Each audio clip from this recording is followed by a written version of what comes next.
eu recebi uma mensagem no Facebook de uma pessoa perguntando se eu estava em um aplicativo de relacionamento. Porque lá em Bragança tinha uma pessoa se passando. Bom, tava falando que era eu, né? E pedindo um Pix para pôr gasolina para ir fazer esse encontro. A pessoa não caiu, né? Veio perguntar se realmente era eu. Mas a pessoa é tão besta, tão burra, que mandou o Pix com o CPF. Então a gente já sabe quem é. Boa noite, doutor Fabrício Pozoco. Boa noite, é sempre um prazer a gente estar junto. E dessa vez eu estou online, mas estou aqui ligadinho no programa. Legal. Bom, doutor, o pessoal hoje em dia acha que a internet é terra de ninguém, né? Que pode fazer tudo o que quer.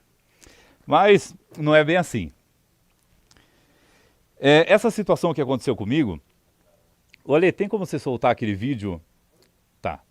Que eu vou expor para vocês a conversa como foi. É claro que eu borrei ali algumas coisas, né? Que inclusive tinha um nude. Peão ativo. A pessoa manda oi. Responde, opa, prazer, Thiago. E a pessoa respondeu prazer. Mandou uma foto minha. Ó, foto aqui no litoral ainda, hein? Vamos ver o que acontece depois?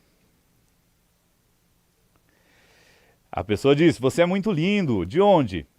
Aí escreveu Uber, Vila Bianchi. Vila Bianchi é um bairro lá em Bragança, tá, gente? Talvez disse que era Uber, né? Aí, qual cidade? Bragança? Respondeu sim. Estive aí ontem. Você é de onde? Pode seguir. Ah, e ó. Aí, se passando por mim, disse que sou bruto. Ó, mandou uma foto minha de peão. A pessoa já quero, né? Aí, vamos. Como podemos fazer? Aí perguntou onde você está agora. Aí disse a cidade que estava. Aí mandou o áudio pedindo um Pix para pôr gasolina para encontrar com a pessoa e mandou o CPF. Pedindo localização, disse que estava louco para, vocês já sabem o quê, e mandou um nudes ali, né? A gente fez uma ilustração para cobrir. Muito bem, volta aqui, Ale. Doutor, e agora o que vai acontecer com essa pessoa? Já foi feito um boletim de ocorrência, não é? Sim, a gente, na verdade, Thiago, já providenciou para estar fazendo um boletim de ocorrência. E com os dados que já foram colocados do CPF, a gente tem, na verdade, a possibilidade de estar promovendo uma investigação, uma representação a respeito de uma tentativa de estelionato. Essa situação ainda se passando por você, quando é feita pelas redes de computador, no caso pela internet, ainda existe uma agravante maior e isso pode aí efetivamente gerar para essa pessoa que fez esse golpe, ou que tentou se passar por você, não apenas um caso criminal, mas também um processo onde você vai poder estar recebendo uma indenização por danos morais, uma vez que ele está aí violando a sua imagem, violando a sua identidade. Muito bem. Então, já que chega aí a notificação para esse sujeito. Doutor, às vezes as pessoas costumam mandar, né, hoje em dia, quando vai apimentando a conversa, vai mandando nudes, não é? Fotos sensuais, essas coisas. E divulgar isso também dá algum processo? Sim. Vamos só entender a forma como isso está acontecendo. Se eu, por exemplo, tiro um nudes meu e eu mando para você e você divulga isso, você passa a ser responsável pela exposição da minha imagem. O fato de eu mandar um nudes para você, você mandar um para mim, eu mandar para fulano de tal, isso não importa muito quem vai receber o nudes. O problema, na verdade, é a partir do momento de quem passa a se utilizar do nudes para fazer essa publicidade negativa ou para expor a pessoa realmente. Aí, essa situação gera um direito de indenização. Certo. Uma exposição também em algum vídeo constrangedor também gera isso. Da mesma forma, da mesma forma. Imagine, por exemplo, como acontece muito hoje em dia, aquelas pessoas que usam, né, fazem agora em inteligência artificial, eles se utilizam do rosto de uma pessoa, do corpo de outra pessoa e expõem essas fotos na internet. Isso pode gerar um problema depois para essas pessoas que fizeram isso. Certo. Bom, agora então vamos entrar aqui no assunto de redes sociais que envolvam isso também. Quais são os direitos de quem tem a conta hackeada numa rede social? Então vamos lá. É importante a gente lembrar, Thiago, que as pessoas, na verdade, quando têm uma conta numa rede social e elas acabam sendo hackeadas, isso acaba se transformando numa falha da prestação de serviço daquela empresa que hospeda a sua rede social. Seja, na verdade, o Facebook, seja, na verdade, o Instagram, seja, na verdade, qualquer outro tipo de rede social, quando existe essa falha, existe a possibilidade de você ajuizar uma ação e pedir uma indenização quanto a isso. Vale lembrar que, além de terem sido violados os seus dados, o que já gera esse dano nos termos da Lei Geral de Proteção de Dados, que a gente chama de LGPD, existe ainda o problema sério daquela falha na prestação dos serviços, que vai, a depender do que acontecer, também gerar o dano por força do que está disposto no Código de Defesa do Consumidor. Os tribunais têm se mostrado extremamente sensíveis quanto a isso, principalmente por força das questões que envolvem esses danos morais, os danos materiais, e porque muita gente trabalha hoje com a internet, né? Então, essa violação pode gerar também um prejuízo material às pessoas, e não só o dano moral. E isso, os tribunais começaram a se mostrar sensíveis e já existem decisões que responsabilizam essas redes sociais por conta dessas falhas quando existe esse hackeamento.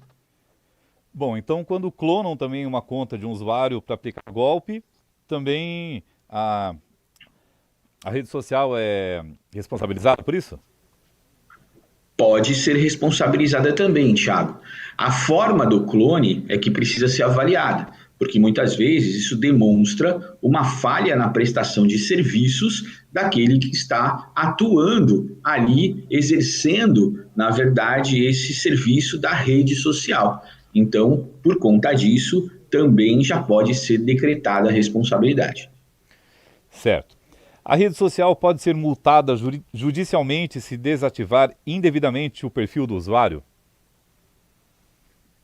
Isso tem acontecido bastante. Imagine, na verdade, que existe, né, a rede social e por força, especificamente, dessa questão, o judiciário deu uma ordem à rede social. Olha, você precisa devolver o controle dessa conta para essa pessoa no prazo de 48 horas. Olha, você precisa resolver esse problema e fazer com que a rede social esteja funcionando novamente no prazo de X dias. E o que acaba acontecendo é que essas redes sociais muitas vezes não cumprem a decisão judicial, por acreditarem que elas estão livres do que a gente chama, né, das ordens judiciais. A gente tem que lembrar, na verdade, que essas redes sociais têm escritórios no Brasil e, portanto, elas precisam efetivamente cumprir a determinação daquilo que diz o Poder Judiciário do Brasil. Então, é muito normal o juiz arbitrar uma multa para a rede social ter que pagar enquanto ela não devolve o controle específico daquela conta para aquela pessoa que fez o pedido. Isso tem um nome técnico, né, no direito. Isso é chamado de astrente. Astrente. Então, isso pode acontecer de ter que se pagar esse astrente, essa multa cominatória, pelo tempo em que isso for, essa ordem judicial não for cumprida. A gente tem um caso recente em que uma dessas redes sociais foi condenada ao pagamento de R$350 mil de multa por não ter aí atendido efetivamente a ordem judicial de devolução da conta.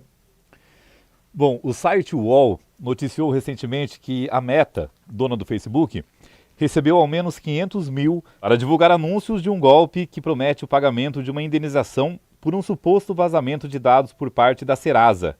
Se o usuário comum acreditar e cair nesses golpes patrocinados, a Meta pode ser responsabilizada? Sem dúvida nenhuma pode.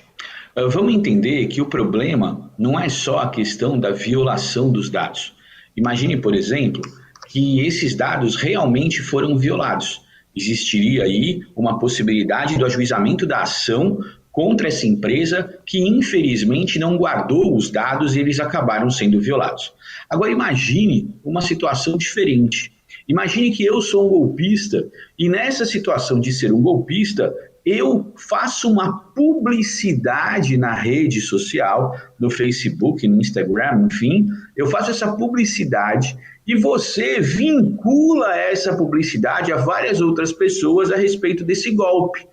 Então, isso, na verdade, já passa a ser algo, por exemplo, de uma tarefa de um crime organizado, até mesmo porque existe aí a possibilidade de estar investindo dinheiro na internet para que isso, colocando dinheiro na frente, para que esse golpe possa ser potencializado. Se isso efetivamente for descoberto, é lógico que a Meta, no caso, poderia ser sim responsabilizada. Já existe, inclusive, Thiago, uma ação civil pública discutindo isso contra a Meta, contra o Serasa. E, portanto, essa situação, com certeza, o judiciário vai avaliar cada vez um ponto mais concreto para poder se chegar a uma condenação. Bom, doutor, acontece muito golpe também pelo WhatsApp, não é? As vítimas podem ser reembolsadas?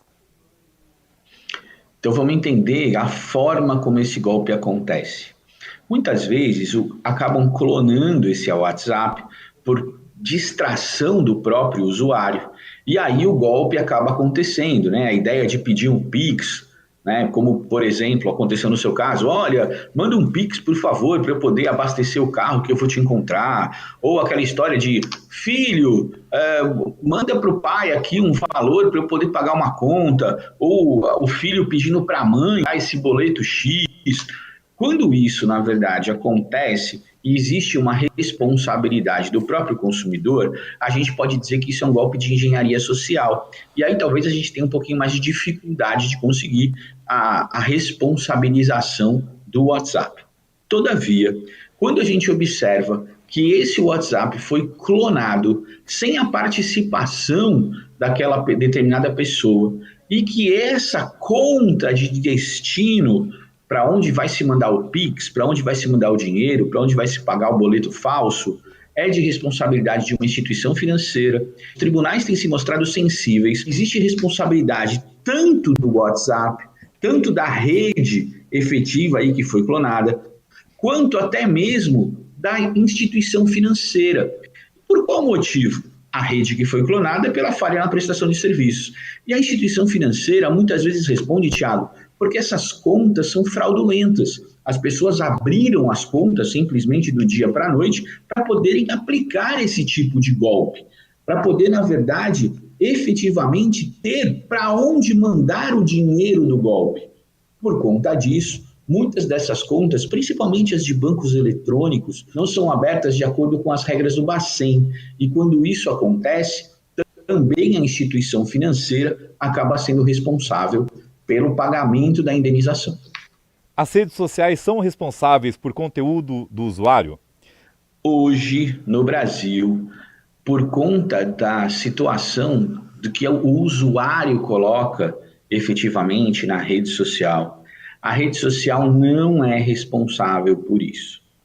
Então vamos entender. Imagine que, por exemplo, eu faça uma fake news qualquer, falando sobre você, ou falando sobre qualquer outra pessoa, e eu escreva lá um monte de bobagem. Na verdade, essa rede social, hoje, ainda não é responsável por aquilo que eu falei.